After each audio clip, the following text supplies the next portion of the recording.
Sheila Price ne Arthur Kayima bulijjo beeyagala. Era nga Arthur Kayima yavuddeyo n'agamba mbu essaawa yonna mulinde emikolo. Era nga gino emikolo gitegekeddwa era nga gigenda kubeera mu kibuga ekya Dubai. Mwenna babadde nga beebuuza Sheila Price ayina omusajja bananga ani ateeka mu Sheila Price ssente, buli ddakiika tebaggwa ku nnyonyi, buli ddakiika akolera omwana we obubaga bw'omukulisa emyaka, era bebeera ku nnyonyi, bagenda ku bizinga, baabo Zanzibar, baabo wa babeera mu bifo eby'ebbeeyi. Ennyumba Sheila Price gy'asulamu ya bbeeyi. Omwana wa Sheila Price asomera ku masomero ga bbeeyi. Era nga Sheila Price avuga emmotoka ya bbeeyi, mubadde nga mwebuuza abijjawa. Kubanga ffenna tukimanyi nti Sheila Price talina mulimu. Naye ate obulamu bw'abeeramu bwe buno bw'abaana bawala ba Sheila Gashumba. Kaakati nno okuddibwamu kwammwe kuukuno. Arthur Kayima y'ensonga lwaki Sheila Price obulamu bwe bubadde butambula nga bwe yabubala. Ng'abeera mu bulamu obwa luxury. Abeera mu bulamu bw'asinga okwagala. Buli kimu akyagalira ku budde era nga kituukira ku budde kya bbeeyi, ali mu mbeera abawala abasinga gye mwagala okubeeramu. Yenze Sheila Adita atanaba kubango subscribinga ku YouTube channel yange. Jangu subscribinga okwate kade nga buli video yonna gye ntekayo kutuukako bulungi. Commentinga tumanye endowooza yo ku butambi nga bwe bwe mba mbateereddeyo. Mwenna abatulabira ku mikutu egy'enjawulo mbabuuzaako ate era nga mbeebaza nnyo. Yonna gye musinzirira okulaba obutambi bwange temujjanga okwo. Emikutu emirala gyonna kwendi ku Facebook, kwendi ku TikTok, kwendi ku Instagram, kwendi ku Thread, kwendi ku Snapchat, ate ng'era ne wano ku YouTube kwendi nga nkozesa Sheila Adita page. Gwatanaba subscribinga ekigambo weekiri. Atanaba likinga. Ata commentinga nawe commentinga tunyumirwe wamu. Tugenda kubanga tubateerayokko ku bifaananyi.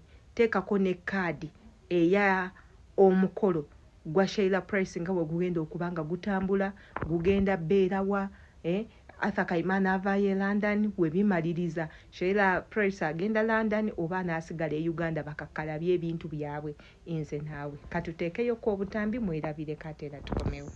Nno omukwano gwange naawe gugenda mu maaso. Nawulidde bangi nnyo aboogera nti maama mwenna muli bannabutono munaamalako mutya. Sheila njagala okukubuulira nti nze bano abaabunduka tebabeerangako type yange. Gwe type yange wazaalako nazaalako abaana batuubye eno neeri, naye eky'omukisa omulungi nti ffenna tulina experience era guno omukwano ndabira ddala nga tugenda kufa bukadde. Njagala obika amatuugo obike n'obwongo obwo obitunulize ewange gyendi. Bw'onaabanga okkiriziganyizza n'ebintu ebyo nkusaba onziremu, then tugenda kutandikira awo mpola mpola. Naye nga njagala kubuulira nti leero guno omukwano bwe gugeza ne guzikirira, awo ng'omanya nti tewaliwo omuntu yenna ku nsi asobola kugenda mu maaso na kwagala omuntu oyo gw'ayagala, kubanga ffe tugenda okufuuka ekyokulabirako mu bigambo by'omukwano. Ebyo nga bikyali awo, Arthur Kayima omuli w'ebisiyaga agenda kuwasa atya omukyala oba bibeerayo? Ye nga bikyali awo kinaaba kikkirizibwa kubanga yagambadde abantu nti muli wa bisiyaga. Era n'atukakasa obutambi bwatambula buli wamu. Bino si bigambo byange, njagala muddeyoko emyaka egiyise emabega. Arthur Kayima bwe yavayo n'alangirira nti ye muli wa bisiyaga. Kati nno kino yakikolera mu ggwanga erya London. Teekako ne banne be yali nabo Bamuna, teekako ne Bajowi bonna baali omwo mu kakoosi ke kamu ne beerangirira nti bo bali ba bisiyaga. Kye tutaagaana era kye tutaawakanya. Kaakati essaawa zineno alangirira kubeera na mukyala agenda kubeera naye atya.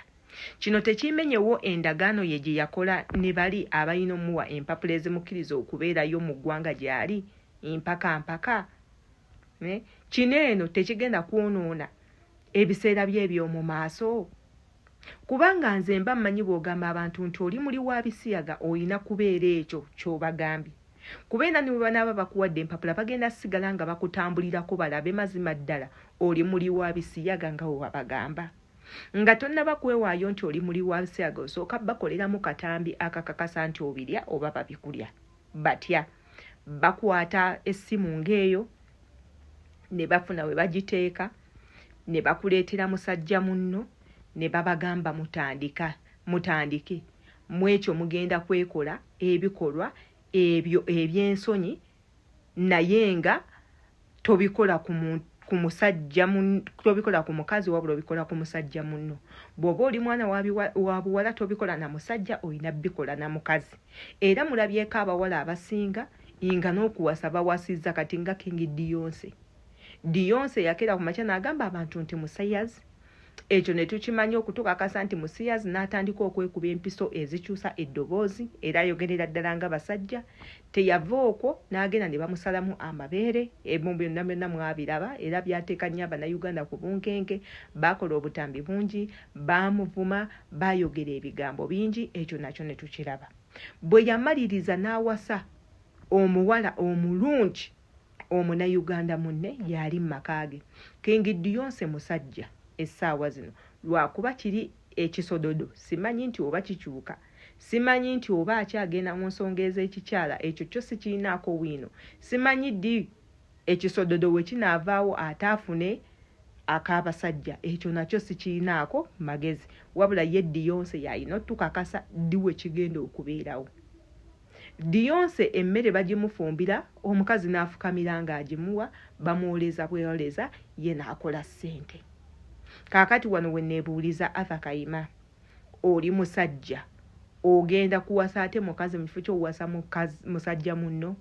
Kati nno ffe byonna we mubikolera bigenda tunyumira, kijja kuba kitulaga nti munnange olabika okuba nti wagenda n'ogamba nti oli musiyazi ng'olina ky'obala. Bw'oba wakituukako ekitwebaza Mukama. Bw'oba tonnaba kituukako katukusabire okituukeko. Bw'oba ng'osazewo n'ogamba nze eri layini sikyagikutte ka ngende ku layini y'obutonde, n'ekyo tukikwebaliza kubanga ebitabo ebitukuvu bikirambika bulungi. Katonda yakirambika bulungi nti omukazi ayina kubeera na musajja n'omusajja ayina kubeera na mukazi muzaale abaana. Era yakimanya nti omukazi n'omukazi tebasobola kuzaala, omusajja n'omusajja tebasobola kuzaala kuba buli omu yeetaaga munne. Kati awo omukazi ng'olina beera na musajja n'omusajja n'obeera n'omukazi musobole okuzaala. Bannange ntaasezza bubi. Katumanye ndowooza yo mu comment section.